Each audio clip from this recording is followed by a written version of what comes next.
안녕하세요. 김철애입니다. 2022 공공경제론 제12장 동영상 강의를 올려드리도록 하겠습니다. 화면 공유해 볼게요. 전체 화면. 제12장은 사회보험제도란 무엇인가 해서 우리가 상식적으로 알아둬야 될 우리나라 4대 보험에 대해서 한번 살펴보는 시간이 되겠습니다. 사회보험이란 무엇인지 살펴보고 국민연금보험, 건강보험 이렇게 앞 시간에 3개 항에 대해서 살펴보고요. 뒷 시간에는 고용보험, 산재보험 이렇게 살펴보도록 하겠습니다. 사회보험이란 무엇일까 살펴보기 전에 먼저 보험이 뭔지 알아야 되겠죠. 보험이라 하면 국어사전에서 보험 찾아보면 재해나 각종 사고 따위가 일어날 경우 그 경제적 손해에 대비하여 공통된 사고의 위협을 피하고자, 그러니까 혼자 하는 게 아니고 혼자 하면 보험이 아니에요. 여러 사람이 함께 돈을 사고가 없을 때 모았다가 사고가 났을 때 몰아주는 거죠. 그래서 미리 일정한 돈을 함께 여럿이 함께 공공으로 적립해 두었다가 사고를 당한 사람에게 일정 금액을 주어 손해를 보상하는 제도다 하시면 되겠어요. 영어로는 insurance 이렇게 합니다. The action, process, or means of insuring or the state of being insured usually against loss or damage by a contingent event as death, fire, accident, or sickness 이렇게 되어 있죠. contingent라는 말이 이게 뭐냐면 미래에 발생할지도 모르는 불확실한 상황을 contingent라고 해요. 누구에게나 죽음이 올 수도 있고 fire, 불이 날 수도 있고 사고가 날 수도 있고 병에 걸릴 수도 있는데 이때 큰 돈이 들어간단 말이죠. 이런 위험에 있는 사람들이 함께 모여서 돈을 모아가지고 미리 모았다가 그 일을 당한 사람한테 하는 것이죠. 내가 그 일을 당하면 나도 그 보험금을 받을 수 있는 거죠. 내는 돈은 보험료, 받는 돈은 보험금 이렇게 합니다.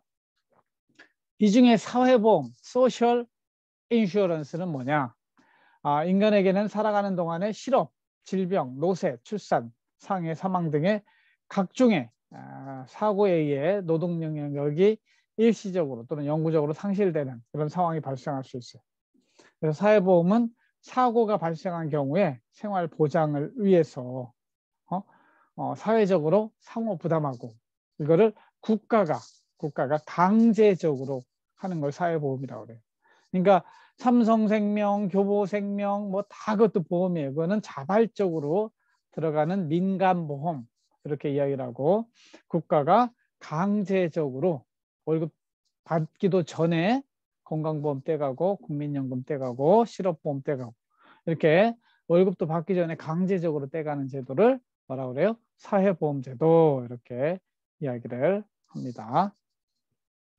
그러면 인간에게는 어떤 위험이 있으며 어떠한 보험이 있을까? 인간에게 미치는 위험, 맨 꼭대기 보면 인적인 위험으로는 죽는 거, 살아있는 것도 위험이에요. 살아있는데 돈이 없으면 위험한 거죠. 그 다음에 실업, 상해, 질병, 장애, 물적으로는 내 재산이 위험할 남에게 재산 피해를 끼친 것도 마찬가지예요. 그래서 정부는 이런 위험으로부터 공동으로 위험을 회피하기 위해서 강제적인 보험으로 4대 보험을 두고 있는데 그 4대 보험의 이름이 국민연금보험, 고용보험, 건강보험, 산재보험 이렇게 돼 있다 이거죠. 그래서 인간의 생명하고 관련된 거는 보험회사 입장에서는 생명보험 이렇게 부르고 민간보험에서는 이렇게 재산의 피해가 발생하는 거는 손해보험 이렇게 하는 거예요. 삼성도 삼성생명보험이 있고 삼성화재가 따로 있죠. 삼성화재가 손해보험, 자동차, 집 뭐 이런 거 손해 났을 때 재산상의 피해 하는 건 손해보험. 생명, 건강 관련된 거는 생명보험. 그 사이에 제3의 보험도 있고 그렇습니다. 그러나 크게는 2개 생명보험하고 손해보험으로 구분이 되죠. 말씀드린 바와 같이 4대 보험이란 국가보험이라고도 부르며 정부가 관리하는 의무가입보험이에요.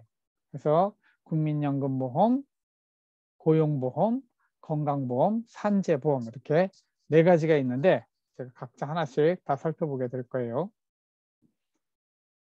언제 시작했느냐? 가장 먼저 시작한 거는 여기 나오는 것처럼 산재보험이 가장, 왜냐하면 산업재해 근로자, 우리 공무원이 되면 여러분들은 사실은 산재보험 들어가지 않습니다. 산재보험 주로 공사장 이런 데서 안전사고가 났을 때 그 사람이 죽거나 평생 불구자가 될 수도 있거든요. 그때 먹고 살아야 되잖아요. 이것 때문에 하는 게 산재보험. 그 다음에 생겨난 게 건강보험 77년. 그 다음에 국민연금보험은 1988년. 고용보험은 실업보험이라고도 하는데 1995년에 이렇게 시작이 됐습니다. 그래서 이 4대 보험 중에서 국민연금, 건강보험, 고용보험 이 3가지는 근로자와 사용자가 분담을 해요. 자기 월급에 정확하게 월급은 아닌데 일단 월급의 4.5% 또는 3.6%, 3.06%, 0.65% 이렇게 부담을 하고 또 사용자, 사장을 말해요. 사장도 이렇게 부담을 합니다. 산재보험은 근로자는 부담을 하지 않아요. 누구만 부담해요? 사용자, 사장만 부담을 해요. 그럼 공무원은 여기 들어가느냐? 공무원은 국민연금에는 들어가지 않습니다. 그리고 고용보험도 들어가 있지 않아요. 그래서 산재보험도 들어가 있지 않아요.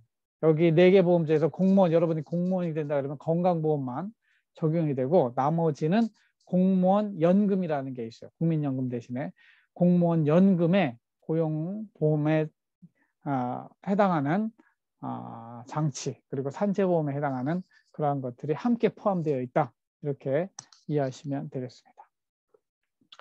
그럼 국민연금보험에 대해서 살펴볼까요? 국민연금, 국민의 노령, 장애 또는 사망에 대하여 연금급여를 실시함으로써 국민의 생활안정과 복지 증진에 이바지하는 것을 목적으로 하는 제도를 말한다. 뭐냐면 나이 들어서 월급이 없는 상태에 됐을 때 무엇을 먹고 사느냐는 거죠. 젊을 때 직장 생활할 때 강제적으로 저축하게 만드는 거예요. 젊을 때 국가가 일종의 제가 앞 시간에 말씀드렸던 패터널리즘, 부모님이 자식에게 용돈 주면서 10만 원 다 주는 게 아니고 어떻게 해요? 10,000원은 너 나중을 위해서 저축해 줄게. 이런 식으로 하는 것이 국민연금인 것이죠. 그래서 연금이라 하면 죽을 때까지 받는 것을 연금이라고 해요. 일정 연금 수급 그런 기간이 도달하면 지금은 65세로 돼 있죠. 그래서 만 18세 이상 60세 미만의 소득자가 10년 이상 월급쟁이를 하게 되면 그 월급여의 9%를 국민연금에 쌓아둬요. 그리고 내가 나이 들어가지고 65세가 되면 그때부터 연금을 받게 됩니다. 그러니까 연금 생활자의 입장에서는 무조건 오래 사는 게 이익이에요. 오래 살 자신이 없으면 연금으로 받지 않고 일시금이라고 한 번에 받는 돈이 있어요. 그 대신 양은 연금으로 받는 것보다 적을 수 있죠. 평균적으로는. 그래서 우리가 살아가는데 은퇴 이후에 나이 들어서 여러분들이 아직 젊지만 나이 들어서 노후 생활을 위해서 첫 번째는 국민연금 이거 가지고 다 안 돼요. 예를 들면 여러분들이 직장 생활 한 20년, 30년 한다고 하면 한 150만 원 그 정도, 200만 원 정도 나오게 돼요. 그 다음에 퇴직연금이라고 하는 거는 우리가 보통 퇴직금이라고 말하는 그런 곳에 해당하는 건데 그리고 일반 직장 들어가시면 퇴직연금을 따로 또 하게 되어 있습니다. 그 다음에 개인연금은 요거 완전 자유예요. 자유롭게 할 수 있는 게 개인연금. 그래서 국민연금하고 퇴직연금은 그래도 거의 모든 직장에 가면 의무적으로 하게 되고 개인연금은 뭐 삼성생명에 들든 네덜란드 생명이든 프루덴셜을 들든 뭐 이렇게 자유롭게 선택해서 드는 것이 개인연금이 되겠습니다. 그럼 국민연금은 누가 얼마를 내는가? 국민연금도 월급쟁이, 사업장에 일하는 사람들은 소득의 9%인데 사업자 4.5, 근로자 4.5. 그러니까 우리는 4.5만 내고 내 이름으로 9%가 쌓이는 거죠. 반면에 지역가입자, 임의가입자, 이미 계속가입자가 있어요. 지역가입자, 이 사람들은 뭐 직장생활이 안 하는 사람, 농사 짓는 사람들 자영업자죠. 우리 학교 앞에서 장사하는 사람들도 자영업자입니다. 그런 사람들은 전체 소득 자신의 9% 모두를 본인이 사장이자 근로자니까요. 9%를 부담하게 되어 있습니다. 그래서 보험료, 총액, 내는 돈을 보험료, 받는 돈은 보험금 이렇게 합니다. 기준소득 월액의 9%를 국민연금에 쌓는다. 이거는 강제적으로 쌓는 것이죠. 월급쟁이인 경우에는. 그래서 사업장 가입자는 이제 근로자와 사장, 회사가 2분의 1씩 부담하고 지역가입자는 본인이 전액 부담. 여기서 기준소득 월액이라고 하는 게 보통 뭐냐면 연봉을 12분의 1로 나눈 것이 되어 있어요. 근데 요거 이제 따져야 되는 문제 때문에 그 구간을 정확하게 이제 그 월급에 얼마 이렇게 따지지 않고 기준 소득 월액표라고 하는 거를 정부에서 만들어 가지고 최저 27만 원에서 최고 421만 원까지 기준 소득 월액 월급이라고 하는 거를 정하는 그런 구간이 있습니다. 그럼 얼마를 받게 될까? 한번 해보죠. 여러분의 아버지는 제가 69년생인데 할아버지들이 52년생 이전은 할아버지들이죠. 그런 사람들은 이제 노령연금 60세 이상부터 받고 제 나이 때 69년생 이후는 65세에 받게 돼 있어요. 그래서 대체적으로 여러분들은 65세 이후에 받게 된다. 이렇게 이해하면 되겠습니다. 그래서 언제 얼마를 받게 되는가? 예를 들면 내 소득이 최저 구간인 23만 원이었다. 그러면 노후연금액은 23만 원 정도 받게 되고요. 내 월급이 한 평균 300만 원이었다. 그러면 78만 원. 내 월소득이 375만 원이었다. 그러면은 88만 원 정도 받게 되는 것이죠. 실제 여러분들이 65세 이후에 생활할 때 88만 원 가지고 한 달 살기가 쉽지 않아요. 그러니까 이거 플러스 알파로 또 다른 연금을 좀 두어야 되죠. 그러나 공무원 연금은 이거보다 한 2배가 돼요. 공무원 연금은. 그러나 여러분들 들어가는 시대는 국민연금이나 공무원 연금이나 큰 차이가 없기 때문에 공무원들의 혜택이 그렇게 크지 않습니다. 그러면 이 국민연금보험을 누가 관리하느냐? NPS라고 그래가지고 국민연금공단, 이것도 공공기관이고 전주에 본사가 있습니다. 그래서 여기서 연금도 받고 연금도 주고 뭐 이런 관리를 하고 있습니다. 그러면 이 연금이 쌓이면 지금은 들어오는 돈이 많아요. 왜냐하면 이 1988년에 시작을 했기 때문에 받는 사람이 65세 이상 인구가 별로 적고 지금 내는 사람들이 훨씬 더 많거든요. 그러니까 그 연금이 쌓여 있단 말이죠. 한 600조 원이 쌓여 있어요. 그 돈을 어떻게 운용하느냐? 이걸로 주식도 사고 채권도 사고 뭐 이런 것들을 운용한다고 자산운용이라고 그래요. 5대 원칙을 살펴보면 수익성, 이익을 내야겠죠. 그러나 수익 많이 낸다고 비트코인 사면 안 되잖아요. 안정성. 그래서 채권이 상대적으로 안정적이거든. 그러니까 채권과 주식, 대체 투자 이렇게 나눠서 하는데 채권의 비중이 가장 높다. 그 다음에 공공성.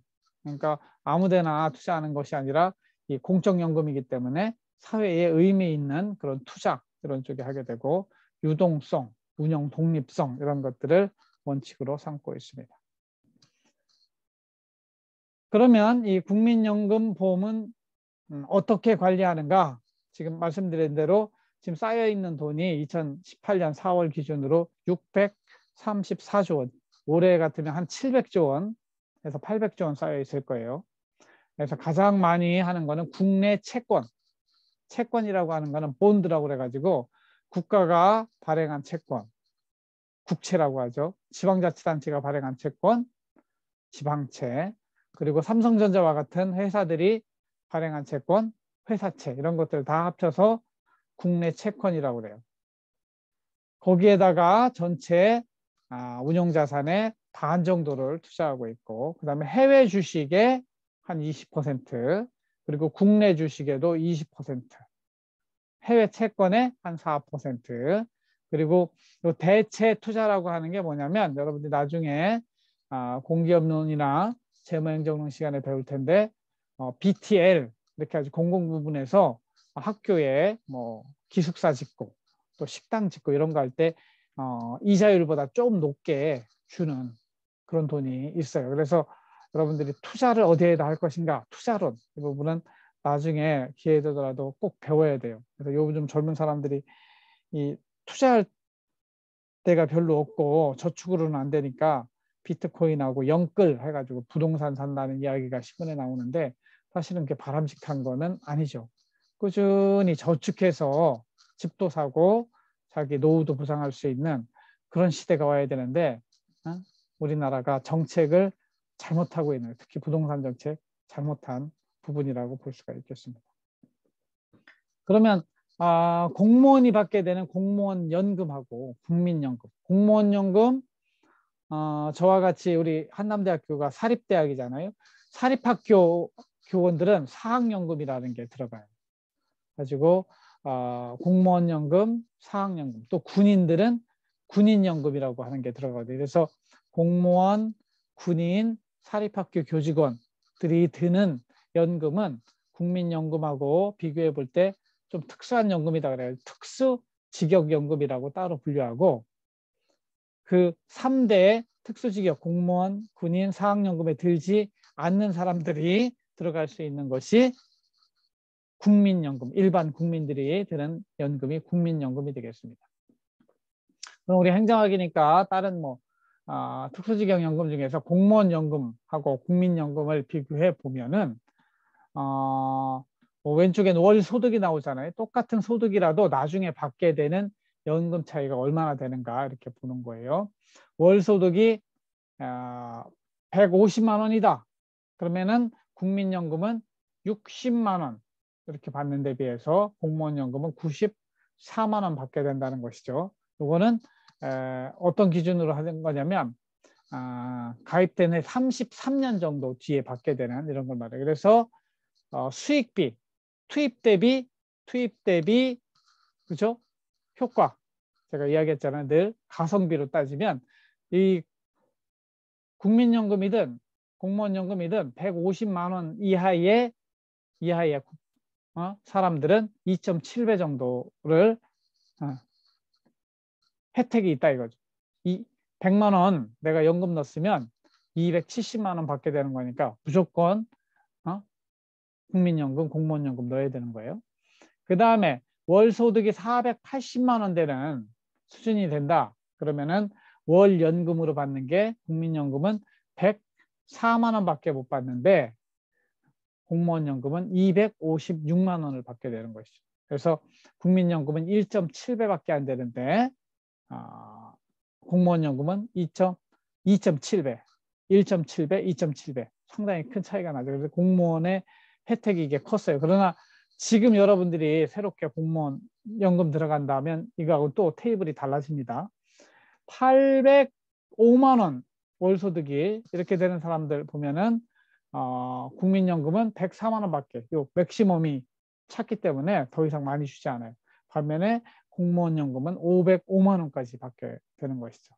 그래서 상당히 국민연금보다는 공무원연금이 유리했는데 그동안 연금 개혁을 해서 현재 상태에서는 공무원연금하고 국민연금하고 큰 차이는 없다 이렇게 이해하시면 되겠습니다. 그 다음에 이 공적연금이기 때문에 돈을 어떻게 걷고 누구한테 주느냐 모든 것이 수입과 지출을 따져봐야 돼요. 그런데 이 연금 운용 방식에 있어서 부과 방식, 적립 방식, 부분 적립식이 있는데 이건 좀 제가 직접 대면 시간에 좀 더 설명을 해야 되는 영역인데 부과 방식이라고 하는 거는 그냥 그 세대 때 걷어들인 돈 가지고 주는 거예요. 노인네들. 그러니까 이 저축이 아니고 예를 들면 여러분들이 내는 세금으로 여러분들이 내는 연금으로 노인네들 다 주고 끝나는 거예요. 그렇게 되면 문제가 뭐냐면 나중에 내 돈은 누가 주나 특히 인구가 이렇게 줄어들게 되면은 나는 노인네들 연금 내 가지고 다 도와줬는데 나 때 공무원들이 팍 줄었다고 해보세요. 그러면 내 돈은 누가 줘요? 그런 문제가 부가식에서는 발생해요. 반면에 적립방식은 각자가 저축으로 는 만큼 적립해뒀다가 그 돈을 주기 때문에 그렇게 위험하지가 않는 방식이죠. 우리나라는 사실상 부분 적립식이라고 볼 수가 있는데 각자의 낸 연금을 이렇게 적립하기도 하지만 모자라는 부분은 국가가 세금으로 채워줘요. 그래서 공무원 연금 같으면 1년에 한 3조 원 정도 국가가 채워줍니다. 그러나 우리나라 국민연금에 대해서는 그렇게 국가가 채워준다는 규정이 법에 없어요. 그래서 사실상 이게 부가 방식이기 때문에 우리나라는 부분 적립식이지만 일정 부분만 적립이 돼 있고 나머지는 부가식이라고 볼 수 있기 때문에 상당히 좀 국민연금에 대해서 걱정을 하고 대선 후보인 안철수 후보가 나와서도 대통령 후보 토론 때 연금개혁 어떡하시겠습니까? 이렇게 하는데 이게 사실은 2050년까지는 상관이 없어요. 그 이후에 발생할 문제이기 때문에 바로 여러분들이 실제 그 나이가 됐을 때 문제가 되는 그런 것이라 현직 대통령들은 5년 하면 끝나기 때문에 별 관심이 없어요. 자기는 5년 끝나고 그때까지 살 저기도 없으니까. 그러나 국민 전체를 생각할 때는 이런 연금 개혁을 할 필요가 있는 것이죠. 그 다음에 소득 대체율이란 개념이 나오는데 이것도 여러분들이 이해를 해야 돼요. 나이 들어서 65세 이후가 되어서 생활에 필요한 돈이 있는데 그 돈에서 그 돈을 예를 들면 내가 한 200만 원이 필요한데 내가 연금을 얼마나 받느냐. 예를 들면 연금을 내가 100만 원밖에 못 받는다. 그러면 소득 대체율이 50%밖에 안 되는 거예요. 우리나라는 지금 40%로 설계되어 있는데 50%로 인상을 해야 돼요. 더 많이 주려면 더 많이 거둘 수밖에 없어요. 그러나 아까 이제 국민연금 보험이 그 인구가 줄어든 경우에 굉장히 그 연금 재정이 고갈될 수 있기 때문에 사실은 쉽지 않은 문제라고 볼 수가 있겠습니다. 그다음에 이 소득 대체율 공무원 연금은 62.7% 이렇게 되는데 국민연금은 40%가 안 된다고. 그러니까 노후 보장이 약한 거죠, 국민연금은. 그리고 국민연금은 소득을 재분배하는가? 이것도 한번 살펴본 문제인데 국민연금은 누구한테 유익한가? 부자한테 유익한가? 가난한 사람한테 유익한가? 평균적으로는 가난한 사람한테 더 유익합니다. 아까 이야기한 것처럼 150만 원 이하의 사람한테는 2.7배가 적용되는 데 비해서 그 이상의 사람들은 1.7배밖에 적용이 안 되기 때문에 사실은 저소득층에 유리하다고 볼 수가 있어요. 그러나 여기서 생각해야 될 거는 연금은 죽을 때까지 받는 건데 누가 더 오래 사느냐. 즉 가난한 사람이 오래 사느냐 부자가 더 오래 사느냐.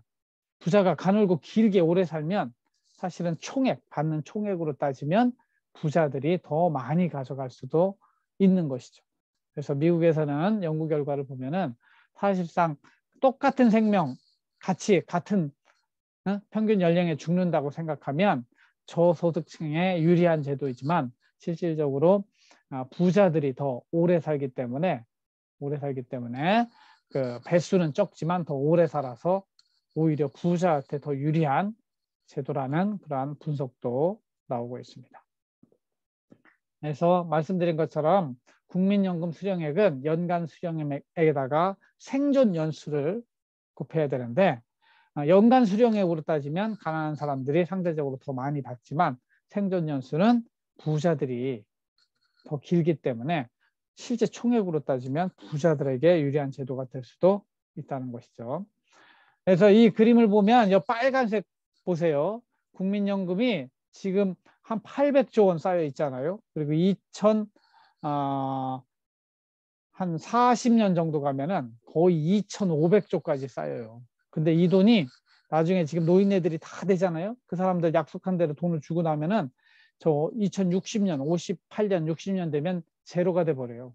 앵꼬가 나는 거죠. 그 다음 세대들은 연금을 받지 못할 수도 있는 거예요. 실제 사회주의 국가들이 이런 일들을 겪었어요. 1990년대에. 하여튼 이것 때문에 연금 개혁을 해야 된다. 즉 더 많이 내고 좀 적게 받는 그런 쪽으로 연금 개혁을 해야 된다는 주장이 계속해서 나오는 겁니다. 그래서 국민연금 재정은 그럼 안전할까 생각한 것처럼 아까 2057년 되면 기금이 소진되고 적자가 나면 그 다음에 젊었을 때 연금 낸 사람들은 언제 받느냐 이거죠. 이러한 문제에 대해서 국가적으로 토론을 해야 되는 그런 상황입니다. 특히 이제 가입자 수보다 수급자 수가 이렇게 빨리 급격하게 늘어나고 있는 상황 속에서는 받아야 할 사람은 많은데 돈 내는 사람은 적으면 당연히 적자가 나겠죠. 그래서 이 부분을 좀 잠재 부채라고 해가지고 미래에 발생할 거지만 이거 갚을 돈이다 이렇게 생각하면 충당 부채로 그래서 1,900조 원을 좀 국가 부채로 적립해야 된다. 이런 주장들이 납세자 연맹에서 나왔습니다. 이 중에서 국민연금, 사학연금의 기금 적립액이고 빼고 나면은 잠재 부채로만 보더라도 1,300조 원이 우리나라 국가 부채에 해당한다. 마지막 시간에 국가 부채 하겠지만 이런 것들을 잠재 부채로 할 필요가 있다. 이런 주장들이 있는 것입니다. 그 다음에 국민건강보험에 대해서 살펴볼게요. 우리 이거 직결되는 거니까 여러분들도 적용되는 겁니다.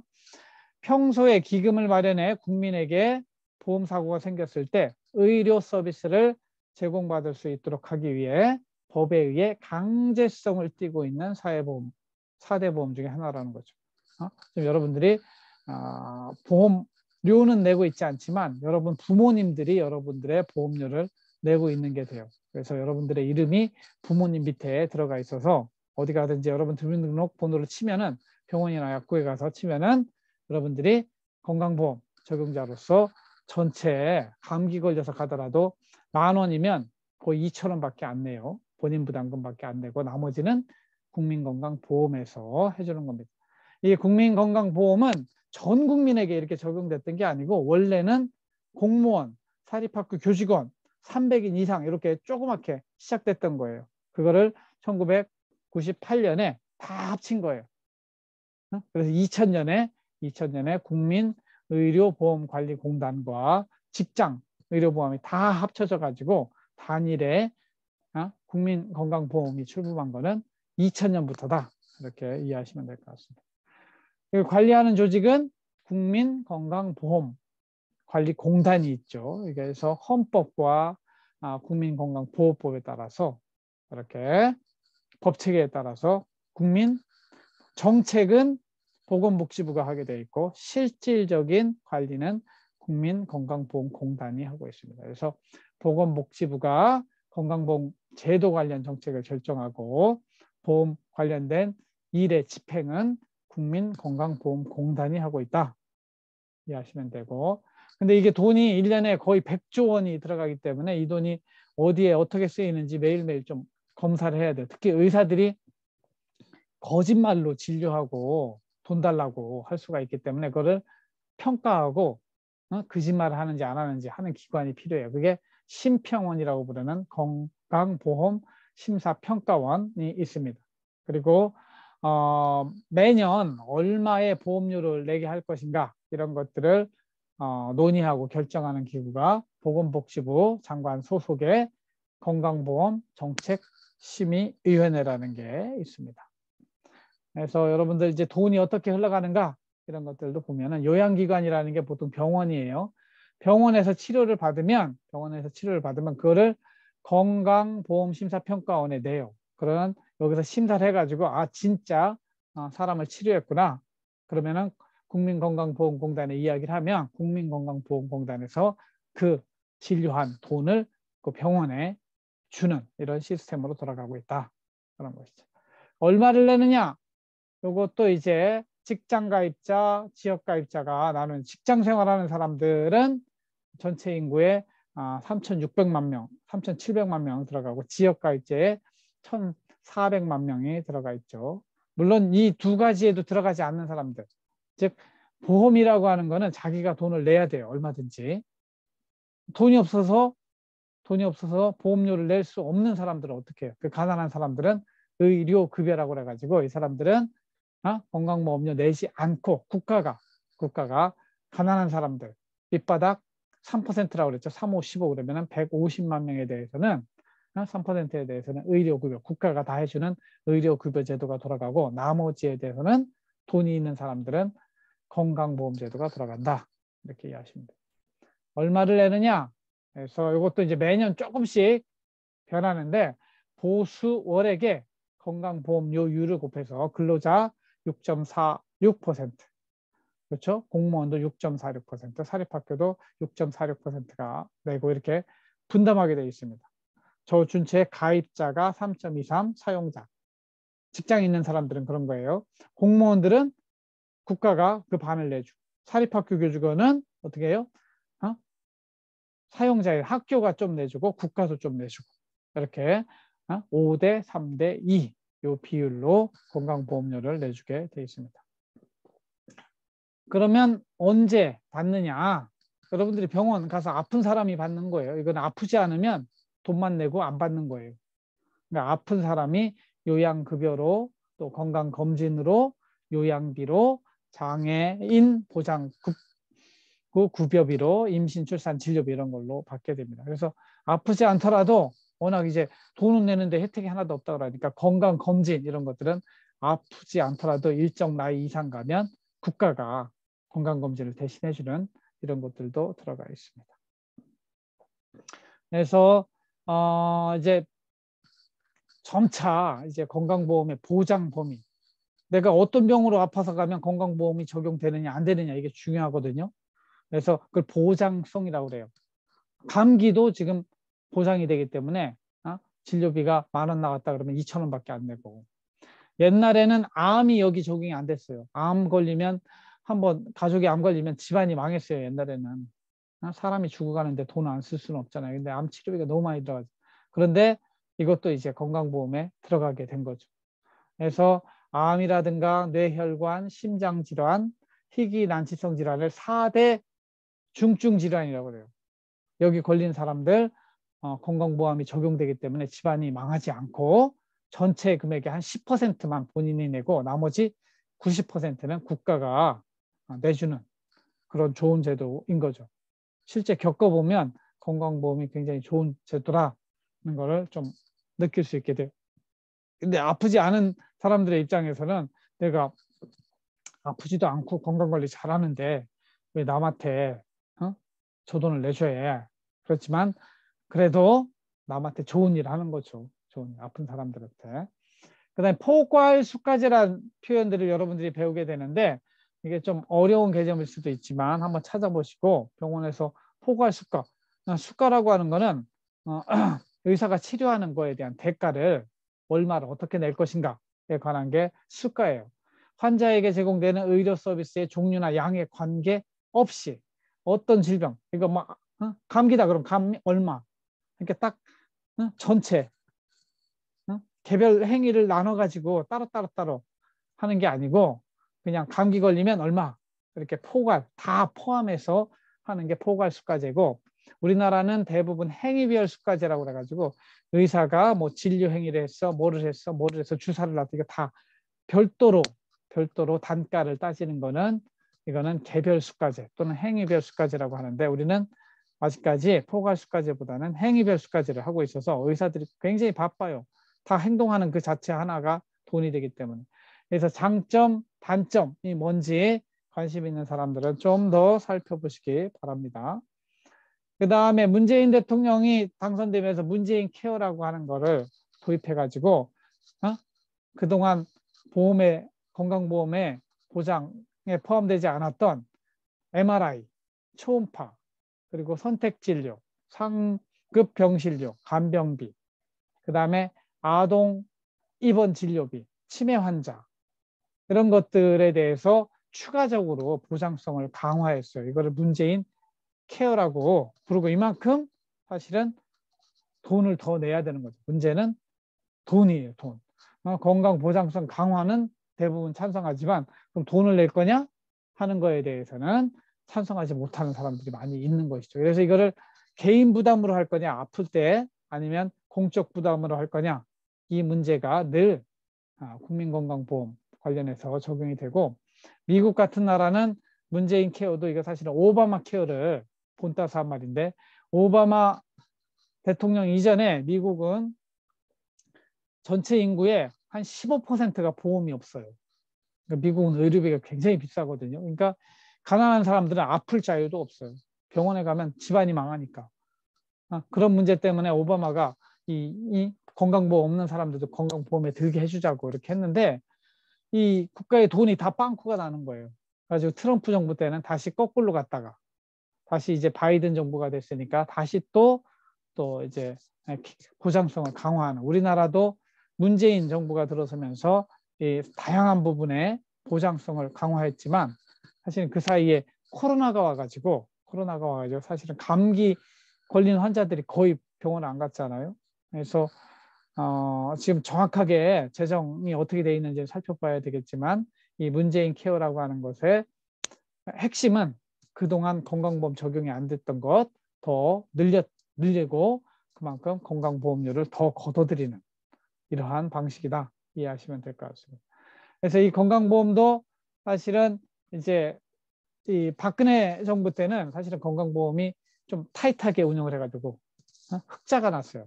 흑자가 났는데 문재인 정부 들어서면서부터 적자가 이제 밑으로 파란색이 나오잖아요. 적자가 쌓여가지고 그동안 모아뒀던 돈 다 까먹고, 사실 이러면 또 보험료를 또 올려야 되는 문제가 있어서 이에 대해서 찬성하는 사람, 반대하는 사람이 서로 나뉘게 돼 있습니다. 그래서 지난 이렇게 동안 요 앞쪽에 박근혜 정부 때는 뭐 그 사람이 탄핵을 당해서 쫓겨났지만 건강보험 이쪽 부분에서는 흑자를 냈어요. 반면에 문재인 정부 때는 적자가 났다. 이 정도 이해하시면 되겠습니다. 좀 건강보험은 좀 빨리 했는데, 제가 대면 수업 시간에 궁금한 거 있으면 얼마든지 여러분들하고 질의응답을 하면서 또 배워보도록 하겠습니다. 네, 앞쪽 강의는 여기서 마치고 나머지 내용, 실업보험하고 산재보험에 대해서는 두 번째 강의 동영상에서 살펴보도록 하겠습니다. 수고하셨고요. 다음 동영상에서 만나도록 할게요. 감사합니다.